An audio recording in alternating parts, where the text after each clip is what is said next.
Alam nyo ba mga kagaya, na sa sukat na 4 by 11 feet ay pwede kayong kumita ng halagang 32,000 pesos?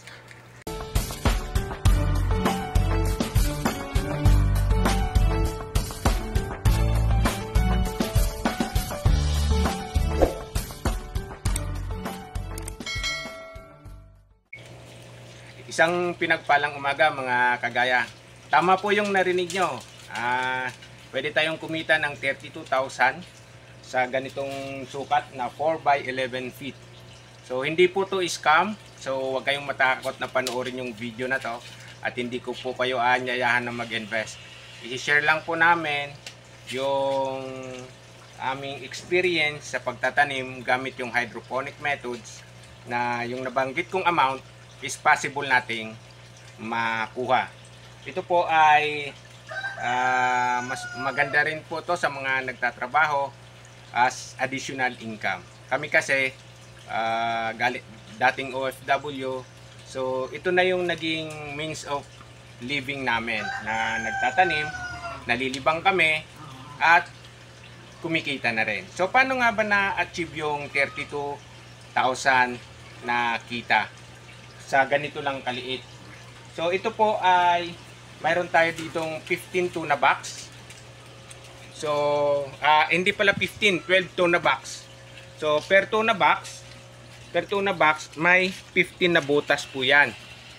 So 15 na butas. So kung mayroon tayong 12 na tuna box, tapos may 15 holes, so ang total po niyan is 180 cups na lettuce. So 180 cups na lettuce to sa 12 na tuna box. Mayroon tayong 180 cups. Kaya lang pagka malaki na, halimbawa mga edad na siya ng 2 weeks, magsisiksikan na siya. So kaya ang ginagawa namin, nagbabawas ako. Tingnan nyo po, may bawas to alternate. Ang purpose naman po niyan, kaya nagbabawas ako ng alternate para lumaki lalo yung ating lettuce. So kung 180 cups to, babawasan natin ng isa sa bawat pagitan. So magkakaroon na lang tayo ng 90 cups na maha-harvest. So wag po kayong mag-alala, yung tinatanggal ko po rito ay linalagay ko po sa ibang setup. So hindi po nasasayang yon, tutuloy din po yung paglaki nila. So ang computation lang natin is 90 cups. Kasi nga 90 lang yung tuluyang lalaki rito. Sa 90 cups, nabebenta po yung tanim nating lettuce. Nagre-range po siya ng 30 to 50 per cup. Pag for harvest na po siya, yun po yung bintahan. So depende. So nag-i-start siya ng 30 to 50 per cup. So yun yung bentahan. So i-try lang natin, i-compute natin sa gitna. So nabebenta natin ng 35 pesos.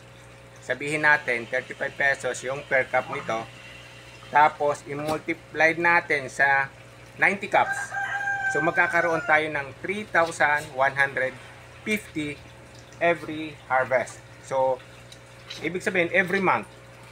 Kung meron tayong 3,150 every month, so sa loob ng isang taon, meron tayong 12 months.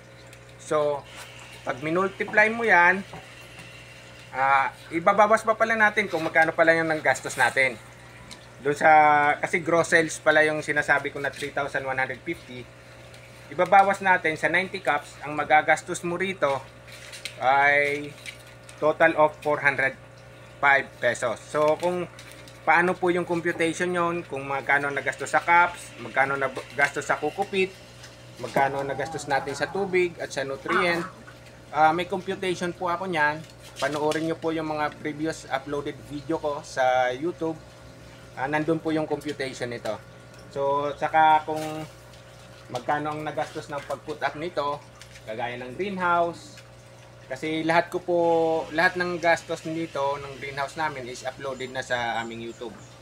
Ito, kung dati kubo to, pinag-iba ko, tapos ginawa naming greenhouse. Yung sa gilid ng pader, dati rin ginawa namin, may computation po ako. Lahat po ng ginawa rito is may computation para na monitor namin kung talaga siyang kumikita o hindi.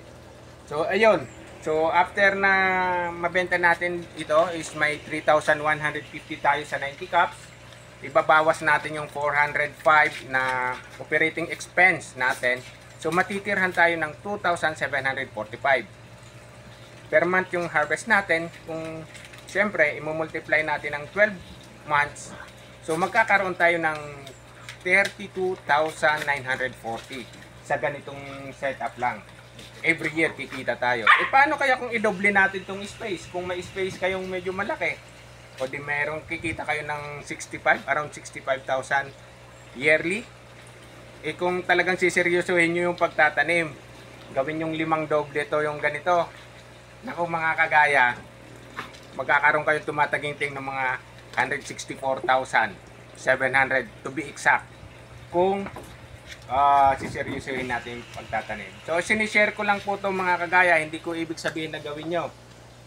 Ang importante, kung gusto nyo, nahihilig kayo sa pagtatanim, pwede nyo rin pagkakitaan. Maganda po magtanim ng ganito, lalo na yung lettuce, kasi ang lettuce is high value crop. Mabilis din natin maibenta. Hindi po tayo mahirapang mabenta. Nasa video rin namin, nasa YouTube din namin kung paano namin binebenta yung mga tanim naming lettuce. So, nawa, mga kagaya, may natutunan kayo dito sa episode na to. Maiksi lang, maliit lang pala to na taniman natin, pero pwede nating pagkakitaan. Ayan, nag-enjoy pa kami ni Mrs. sa pagtatanim. Healthy pa yung pwede nating kainin. At kikita pa rin tayo. Yun lamang mga kagaya, maraming salamat hanggang sa susunod na episode na i-upload natin sa ating